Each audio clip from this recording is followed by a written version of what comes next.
ఇక డీటెయిల్స్ చూస్తే భారతదేశం ప్రజాస్వామ్యానికి తల్లి అని రాష్ట్రపతి ద్రౌపది ముర్ము అన్నారు. గణతంత్ర దినోత్సవం సందర్భంగా జాతిని ఉద్దేశించి ప్రసంగించారు. పాశ్చాత్య ప్రజాస్వామ్య భావన కంటే భారతదేశంలో ప్రజాస్వామ్య వ్యవస్థ చాలా పురాతనమైందని చెప్పారు. భారతదేశం అమృత్ కాల్ దశలో ఉందని పేర్కొన్న ముర్ము దేశాన్ని కొత్త శిఖరాలకు తీసుకెళ్లే సువర్ణ అవకాశం దేశ ప్రజలకు ఉందని పేర్కొన్నారు. ఆర్టిఫిషియల్ ఇంటెలిజెన్స్, మెషిన్ లెర్నింగ్ గురించి కూడా రాష్ట్రపతి ద్రౌపది ముర్ము మాట్లాడారు. టెక్నాలజీ మన జీవితంలో ఎలా భాగమైందో కూడా వివరించారు. అమృత్ కాల్ కాలం అపూర్వమైన సాంకేతిక మార్పుల కాలమని ముర్ము పేర్కొన్నారు. ఆర్టిఫిషియల్ ఇంటెలిజెన్స్, మిషన్ లెర్నింగ్ వంటి సాంకేతిక పురోగతులు మన దైనందిక జీవితంలో భాగమవుతున్నాయని చెప్పారు. हमारा देश स्वतंत्रता की शताब्दी की ओर बढ़ते हुए अमृत काल के प्रारंभिक दौर से गुजर रहा है। ये एक युगांतकारी परिवर्तन का कालखंड है। हमें अपने देश को नई ऊंचाइयों तक ले जाने का सुनहरा अवसर मिला है। हमारा लक्ष्यों को प्राप्त करने के लिए प्रत्येक नागरिक का योगदान महत्वपूर्ण होगा। इसके लिए मैं सभी देशवासियों से संविधान में निहित हमारे मूल कर्तव्यों का पालन करने का अनुरोध करूंगी। ये कर्तव्य आज़ादी के 100 वर्ष पूरी होने तक भारत को एक विकसित राष्ट्र बनाने की दिशा में प्रत्येक नागरिक के आवश्यक दायित्व है। Doctor B.R. आम्बेडकर के प्रबुद्ध मार्गदर्शन में प्रवाहित इन मूलभूत जीवन मूल्यों और सिद्धांतों में रची बसी संविधान की भावधारा ने सभी प्रकार के भेदभाव को समाप्त करने के लिए सामाजिक न्याय के मार्ग पर हमें अडिग बनाए रखा है। मैं ये उल्लेख करना चाहूँगी कि सामाजिक न्याय के लिए अनवरत युद्धरत रहे श्री कर्पूरी ठाकुर जी की जन्म शताब्दी का उत्सव काल ही संपन्न हुआ है। कर्पूरी जी पिछड़े वर्गों के सबसे महान पक्षकारों में से एक थे, जिन्होंने अपना सारा जीवन उनके कल्याण के लिए समर्पित कर दिया था। గవర్నర్ తమిళిసై సంచలన వ్యాఖ్యలు చేశారు. గత ఎన్నికల్లో ప్రచార సందర్భంగా కౌశిక్ రెడ్డి కామెంట్స్ పై గవర్నర్ సీరియస్ అయ్యారు. ఓటు వేయకపోతే ఆత్మహత్య చేసుకుంటానని ఓ అభ్యర్థి అన్నాడంటూ కౌశిక్ రెడ్డిపై గవర్నర్ పరోక్ష విమర్శలు గుప్పించారు. ఎలక్షన్ కమిషన్ అలాంటి వారిపై చర్యలు తీసుకోవాలన్నారు. ఓటర్లను ఎవరూ ఫోర్స్ చేయకూడదని, ప్రజాస్వామ్యంలో ఓటు అత్యంత శక్తివంతమైందని ఆయన అన్నారు.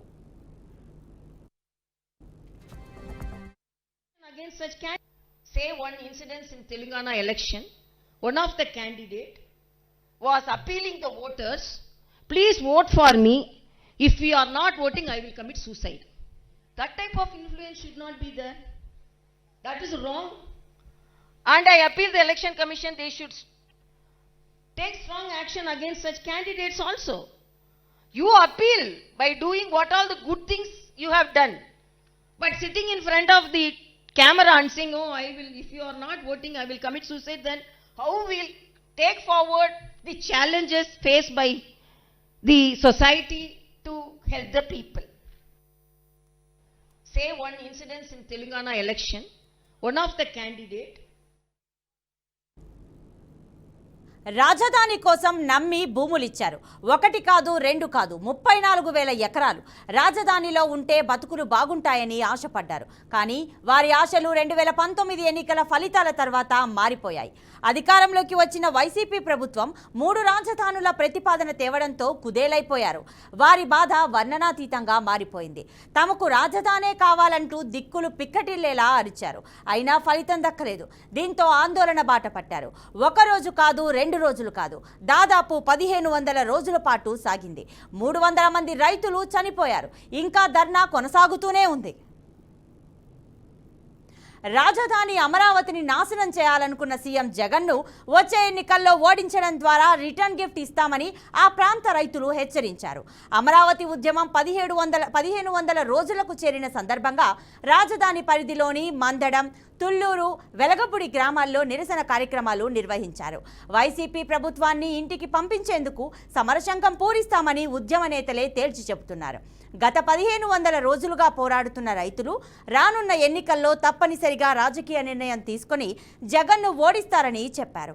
అమరావతికి భూములు ఇచ్చిన రైతులను ఇబ్బందులు పెట్టిన జగన్ రాబోయే ఎన్నికల్లో తగిన మూల్యం చెల్లించుకోవాల్సి వస్తుందని హెచ్చరించారు.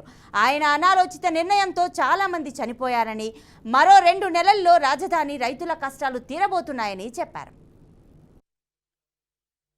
పోలవరం కూడా చేతగాని దద్దమ్మ ప్రభుత్వం నీరు కాబట్టి ఇప్పుడు ఎన్నిక జరిగినా కూడా 162 అడుగుల లోతున మిమ్మల్ని పాతి పెట్టడానికి ప్రజలంతా కూడా సిద్ధంగా ఉన్నారు.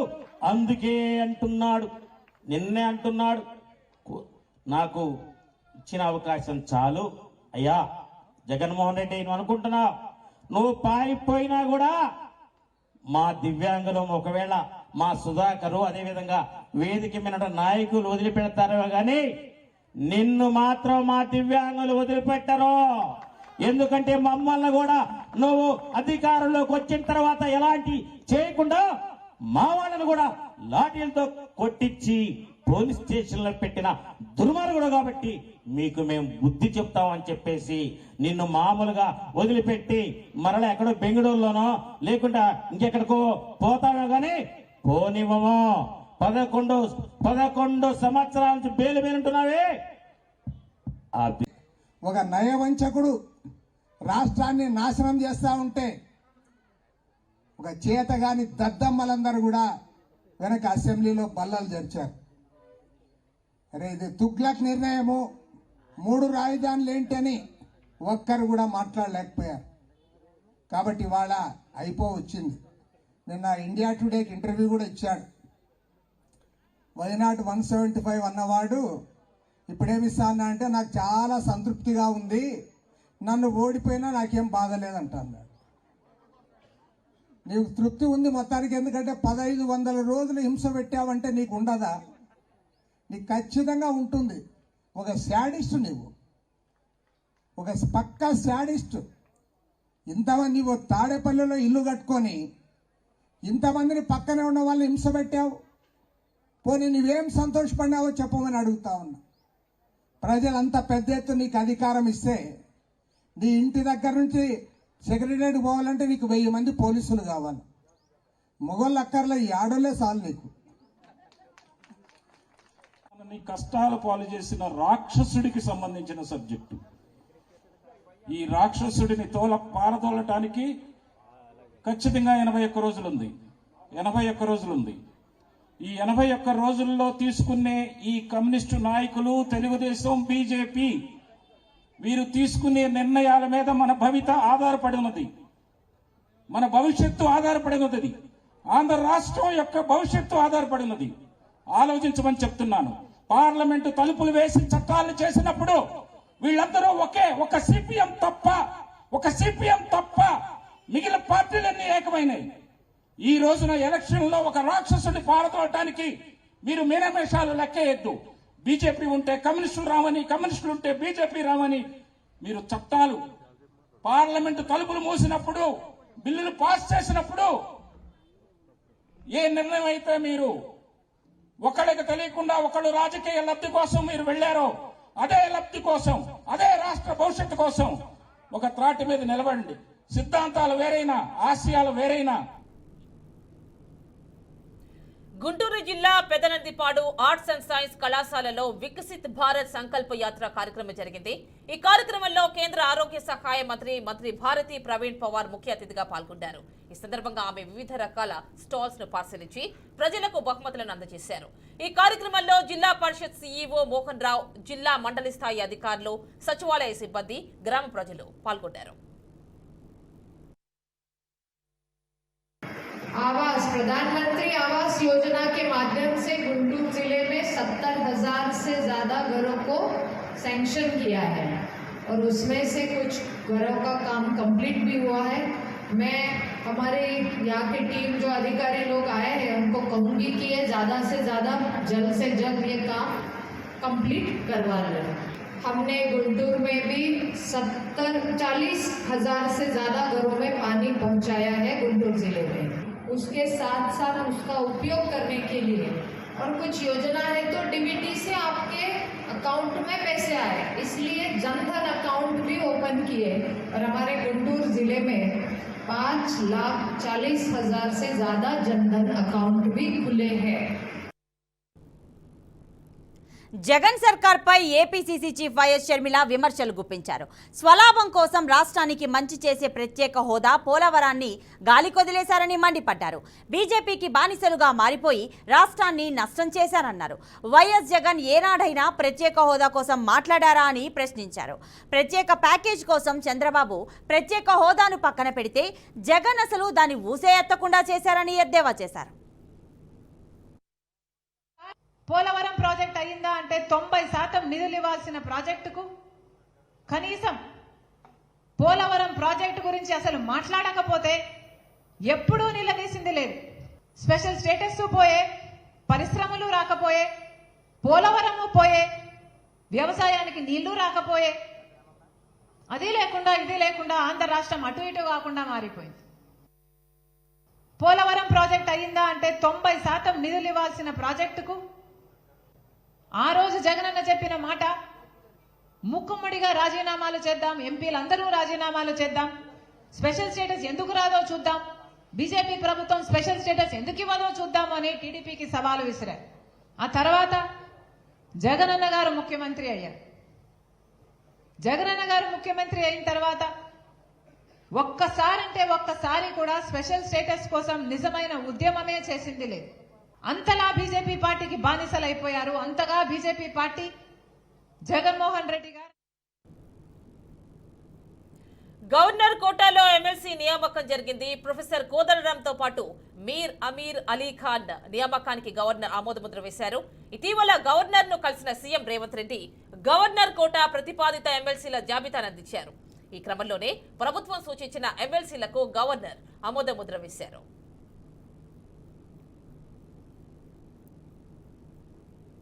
సిబిఐ మాజీ జేడీ లక్ష్మీనారాయణ స్థాపించిన జై భారత్ పార్టీ మేనిఫెస్టో విడుదలైంది. ఈ నేపథ్యంలో నారాయణ జై భారత్ నేషనల్ పార్టీ ప్రజలకు అందించనున్న పథకాల గురించి తెలియజేశారు. జై భారత్ నేషనల్ పార్టీ ముఖ్య ఉద్దేశం ప్రతి కుటుంబానికి ఉపాధి కల్పించడం అని జేడీ నారాయణ వెల్లడించారు. ఇందులో భాగంగా ప్రతి పంచాయతీకి 10 చిన్న మధ్యతరగతి పరిశ్రమలు ఏర్పాటు చేయడం, ప్రతి నియోజకవర్గానికి ఒక భారీ పరిశ్రమను ఏర్పాటు చేయడం ద్వారా ప్రతి కుటుంబానికి ఉపాధి కల్పిస్తామని పేర్కొన్నారు. గతంలో రాజకీయ నాయకులు తమకు నచ్చిన ప్రాంతంలో పరిశ్రమలను ఏర్పాటు చేసుకునే వాళ్ళని ఆరోపించిన ఆయన జై భారత్ నేషన్ పార్టీ మొత్తం ఆంధ్రప్రదేశ్ రాష్ట్రాన్ని చక్కగా ముందుకు తీసుకువెళ్లాలని కోరుకుంటుందన్నారు. సంయుక్త భాగస్వామ్యం ద్వారా అందరికీ ఆరోగ్య బీమా ఏర్పడడం, అందువల్ల అవుట్ ఆఫ్ పాకెట్ ఎక్స్పెన్సెస్ ఏవైతే జరుగుతున్నాయో నాకు ఆరోగ్యం కోసం డబ్బులు ఎక్కువగా ఖర్చు చేయాల్సిన అవసరం రాదు. ఎప్పుడైతే ఆరోగ్యానికి ఖర్చు చేసేవి తక్కువ అవుతాయో ఆటోమేటిక్ గా మనిషి యొక్క ఆర్థిక పరిస్థితి మెరుగవుతుంది. ఆ వ్యక్తి ఎకానమీలో ఉండి బ్రహ్మాండంగా ముందుకు వెళతారు. మేము ఇప్పుడు గవర్నమెంట్ ప్రశ్నిస్తున్నది ఏంటంటే ఇన్ని పథకాలు అంటున్నారు, ఇంత అభివృద్ధి చేశామంటున్నారు, మరి వైట్ కార్డులు ఎందుకు పెరుగుతున్నాయి? తెల్ల రేషన్ కార్డులు ఎందుకు పెరుగుతున్నాయి? తగ్గాలి కదా. మీరు ఇంత సంక్షేమం చేస్తుంటే, ఇన్ని పథకాలు ఇస్తుంటే వైట్ రేషన్ కార్డు క్రమక్రమంగా తగ్గిపోతారు. అందువల్ల జై భారత్ నేషనల్ పార్టీ ఒక ముఖ్య ఉద్దేశం ఏంటంటే ప్రజలను ఆస్తిపరులుగా చేసి వైట్ రేషన్ కార్డులను తగ్గించాలన్నది జై భారత్ నేషనల్ పార్టీ యొక్క ప్రధానమైన ఉద్దేశం. అందుకని ఆరోగ్యంలో ఈ విషయాలన్నీ కూడా పొందుపరిచారు. తర్వాత ప్రైవేట్ హాస్పిటల్స్లకు వెళితే ఎంత బిల్లు వేస్తారో తెలియదు మనకు. అంబేద్కర్ కోనసీమ జిల్లా నల్లూరు గ్రామంలో టీడీపీ అధినేత చంద్రబాబు సతీమణి నారా భువనేశ్వరి పర్యటించారు. చంద్రబాబు అరెస్టు వార్త విని గుండెపోటుకు గురై మృతి చెందిన జానకూటి రాజు కుటుంబ సభ్యులను పరామర్శించారు. రాజు పెద్ద కుమార్తె అన్నపూర్ణకు 3 లక్షల రూపాయల చెక్ను అందజేశారు. టీడీపీ కార్యకర్తలు తమ కుటుంబ సభ్యులే అన్న భువనేశ్వరి వారికి అన్ని విధాల సహాయ సహకారాలు అందిస్తామని భరోసానిచ్చారు. నర్సారావుపేటలో వైసీపీ ప్రభుత్వంపై నిత్యం చాలా పోరాటాలు చేశానన్నారు టీడీపీ ఇన్ఛార్జ్ చెదలవాడ అరవింద్ బాబు. నర్సారావుపేటలో ఎమ్మెల్యే గోపిరెడ్డి శ్రీనివాసరెడ్డి ఆగడాలకు అడ్డు అదుపు లేకుండా పోయిందని ఆరోపించారు. టీడీపీ నాయకులు కార్యకర్తలపై అక్రమంగా తప్పుడు కేసులు పెట్టి వేధిస్తున్నారని అన్నారు. ఎమ్మెల్యే మాట వినని వైసీపీ నేతలపై కూడా అనేక అక్రమ కేసులు బనాయించారని చెప్పుకొచ్చారు. అవినీతిపై దమ్ము ధైర్యం ఉంటే కోటప్పకొండలో ప్రమాణం చేద్దాం రండి అంటూ సవాల్ విసిరారు. ఎవరైతే ఐపీ పెట్టారో అతని వల్ల ఐపీ పెట్టిన అతని వల్ల కొన్ని వందల కుటుంబాలు పాడైపోతున్నాయి. ఇవన్నీ కూడా ఎమ్మెల్యే గోపిరెడ్డి శ్రీనివాసరెడ్డి ఎప్పుడు ఆలోచించడు. ఈ ఐపీ పెట్టిన వ్యక్తి దగ్గర 30 కోట్లు 30 లక్షలు 40 లక్షలు తీసుకోవటం, లేకపోతే కొంతమంది దగ్గర దాదాపు 2-3 కోట్లు కూడా తీసుకున్న రోజులు కూడా ఉన్నాయి. ఈ విధంగా తీసుకుని ఐపీ పెట్టిన వాళ్ళకి అండగా ఉండటం, పోలీసు వాళ్ళ ద్వారా బెదిరించడం, ఇవన్నీ చేసి ఎవరైతే ఐపీ పెట్టినప్పుడు కొన్ని లక్షల మంది వాళ్ళకి అప్పులు పెట్టారో వాళ్ళందరూ కూడా మరి కుటుంబాలు నాశనం అయిపోయినాయి. ఇవన్నీ ఈ విధంగా గోపిరెడ్డి శ్రీనివాసరెడ్డి గారి చరిత్ర రాస్తే కనుక, ఆయన బయోగ్రఫీ రాస్తే ఎన్నో అవినీతులు ఉన్నాయి, ఎన్నో దుర్మార్గాలు ఉన్నాయి. అదేవిధంగా ఎవరైతే వైసీపీ నాయకులు ఉన్నారో, వైసీపీ కార్యకర్తలు ఉన్నారో వాళ్ళందరూ ఇవాళ దూరం అయ్యారు. ఎందుకు దూరం అయ్యారంటే ఇవాళ కుటుంబ పరిపాలన జరుగుతుంది. ఈ వైసీపీ గోపిరెడ్డి శ్రీనివాసరెడ్డి ఎవరైతే వైసీపీ నాయకులు అతనికి అండగా ఉండి గెలిపించారో వాళ్ళందరి మీద ఇవాళ దాడులు చేయిస్తున్నాడు. వాళ్ళ మీద అక్రమంగా కేసులు పెట్టిస్తున్నాడు. కొంతమంది మీద రేప్ కేసు పెట్టించాడు, కొంతమంది మీద గంజాయి కేసు పెట్టించాడు. ఒక తెలుగుదేశం పార్టీ నాయకులే కాదు, అతనికి ఎదురు తిరిగితే వైసీపీ. శ్రీ సత్యసాయి జిల్లా మడకసిర ఆర్ఎన్బి గెస్ట్ హౌస్ లో వైఎస్ఆర్సీపీ కార్యకర్తల విస్తృత స్థాయి సమావేశం నిర్వహించింది. వైఎస్ఆర్ చిత్రపటానికి అసెంబ్లీ, పార్లమెంట్ సమన్వయకర్తలు నివాళులర్పించారు. అనంతరం సమావేశంలో మడకసిర సమన్వయకర్త ఈరలక్కప్ప మాట్లాడుతూ రాష్ట్ర ముఖ్యమంత్రి వైఎస్ జగన్మోహన్ రెడ్డి అమలు చేసిన సంక్షేమ పథకాలను గ్రామాల్లో ఇంటింటికి వెళ్లి సంక్షేమ పథకాలు అమలు ప్రజల్లోకి తీసుకువెళ్లి పార్టీని మరింత బలోపేతం చేయాలన్నారు. గ్రామ స్థాయిలో నాయకులు, కార్యకర్తలు సమిష్టిగా పనికి చేసి రానున్న ఎన్నికల్లో మడకసిరలో వైఎస్ఆర్సీపీ జెండా ఎగురవేయాలని పిలుపునిచ్చారు. అస్సాంలో కాంగ్రెస్ నేత రాహుల్ గాంధీపై నమోదైన కేసు సిఐడికి బదిలీ చేసింది ఆ రాష్ట్ర ప్రభుత్వం. ఈ వ్యవహారంలో సమగ్రమైన దర్యాప్తు కోసం కేసును సిఐడికి అప్పగిస్తున్నట్లు ఆ రాష్ట్ర డీజీపీ వెల్లడించారు. రాహుల్ న్యాయయాత్ర సిటీలోకి ప్రవేశించకుండా పోలీసులు బ్యారికేడ్లను అడ్డుపెట్టారు. ఈ క్రమంలో పోలీసులు, కార్యకర్తల మధ్య తోపులాట జరిగింది. రాహుల్పై కేసు నమోదైంది.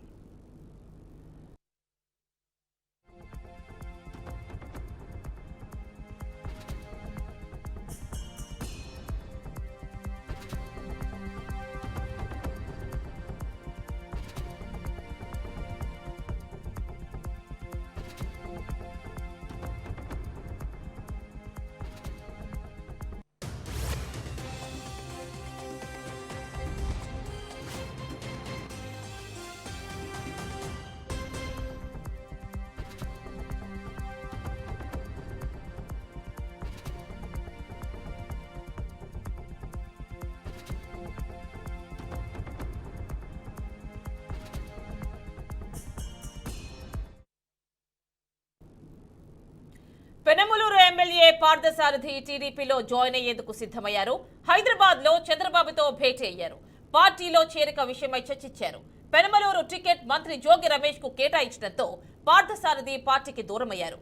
పెనమలూరు టికెట్ కేటాయిస్తే టీడీపీ నుంచి పోటీ చేస్తానని చెప్పినట్లుగా తెలిసింది. అందుకు పార్టీ అధినాయకత్వం సానుకూలంగా స్పందించినట్లుగా తెలిసిందే. హెచ్ఎండిఏ మాజీ డైరెక్టర్ శివబాలకృష్ణకు కోర్టు రిమాండ్ విధించింది. ఫిబ్రవరి 8 వరకు రిమాండ్ విధించింది. శివబాలకృష్ణ ఇల్లు, కార్యాలయాలపై సుదీర్ఘ సోదాలు జరిపిన ఏసీబీ కోర్టు ఎదుట ప్రవేశపెట్టారు. దీంతో న్యాయస్థానం రిమాండ్ విధించింది. కాసేపట్లో చెంచల్గూడ జైలుకు తరలించనున్నారు. మరోవైపు బాలకృష్ణ ఆస్తులపై ఏసీబీ అధికార ప్రకటన చేసింది. నానక్రామ్గూడలోని బాలకృష్ణ ఇంట్లో 84 లక్షలు స్వాధీనం చేసుకున్నట్లుగా వెల్లడించారు. తెలంగాణ రాష్ట్ర పబ్లిక్ సర్వీస్ కమిషన్ చైర్మన్ గా మాజీ డీజీపీ మహేందర్ రెడ్డిని ప్రభుత్వం నియమించింది. మహేందర్ రెడ్డి నియామకానికి గవర్నర్ తమిళిసై ఆమోదం తెలిపారు. టీఎస్పీఎస్సీ సభ్యులుగా విశ్రాంత ఐఏఎస్ అనితా రాజేంద్రన్, అమీరుల్లా ఖాన్, ప్రొఫెసర్ నర్సి యాదయ్య, రామ్మోహన్ రావు, పాల్వాయి రజనీ కుమార్ ని నియమిస్తూ రాష్ట్ర ప్రభుత్వం జీవో జారీ చేసింది. గతంలో ప్రశ్నాపత్రాల లీకేజ్ వ్యవహారంలో టీఎస్పీఎస్సీపై పెద్ద ఎత్తున విమర్శలు వచ్చాయి. ఈ నేపథ్యంలో పరీక్షలను పారదర్శకంగా, కట్టుదిట్టంగా నిర్వహించాలని నిర్ణయించిన సీఎం రేవంత్ రెడ్డి చైర్మన్ బాధ్యతలను రిటైర్డ్ ఐపీఎస్ కు అప్పగించాలని నిర్ణయించారు. దీంతో చైర్మన్ సభ్యుల నియామకాలకు ప్రభుత్వ దరఖాస్తులు ఆహ్వానించింది. చైర్మన్ పదవి కోసం సుమారు 50 మంది దరఖాస్తులు చేసుకోగా చివరికి మహేందర్ రెడ్డిని ప్రభుత్వం ఖరారు చేస్తూ దస్త్రాన్ని గవర్నర్ కు పంపగా ఆమె ఆమోదం తెలిపారు. 1986 బ్యాచ్కు చెందిన మహేందర్ రెడ్డి స్వస్థలం ఉమ్మడి ఖమ్మం జిల్లా కూసుమంచి మండలం కృష్ణాపురం గ్రామం. మధ్యతరగతి వ్యవసాయ కుటుంబంలో జన్మించిన ఆయన ఏకోపాధ్యాయ పాఠశాలలోనే చదువుకున్నారు. రామగుండం ఏఎస్పీగా తొలుత బాధ్యతలు చేపట్టారు. ఆ తర్వాత నిజామాబాద్, కర్నూలు ఎస్పీగా పనిచేశారు. 5 ఏళ్ల పాటు జాతీయ పోలీస్ అకాడమీలో బాధ్యతలు నిర్వహించిన ఆయన చంద్రబాబు నాయుడు హయాంలో ఏర్పాటు చేసిన సైబరాబాద్ కమిషనరేట్కు మొదటి కమిషనర్గా నియమితులయ్యారు. ఇక్కడ ఆయన పోలీస్ శాఖలో చాలా సంస్కరణలకు శ్రీకారం చుట్టారు. 3 ఏళ్ల పాటు సుదీర్ఘంగా సైబరాబాద్ కమిషనర్గా పనిచేసిన ఆయన ఆ తర్వాత గ్రే హౌండ్స్, పోలీస్ కంప్యూటర్స్ విభాగాల్లో విధులు నిర్వహించారు. భారత ప్రధాని నరేంద్ర మోడీ పిలుపు మేరకు బీజేపీ నాయకులు ఎర్రగడ్డలో నవయువ ఓటర్ల సమ్మేళన కార్యక్రమం నిర్వహించారు. కార్యక్రమంలో బీజేవైఎం నాయకులు పాల్గొని ఓటు అవగాహన కల్పించారు. ప్రధాని నరేంద్ర మోడీ యువ ఓటర్లకు ఉత్తేజం కలిగించాలని ఈ మహత్తర కార్యక్రమాన్ని ఏర్పాటు చేశారని బీజేవైఎం నాయకులు తెలిపారు. ఈ సమ్మేళనం ద్వారా యువకుల్లో ఐక్యతా భావం, దేశభక్తి పెరుగుతుందని ఆశాభావం వ్యక్తం చేశారు.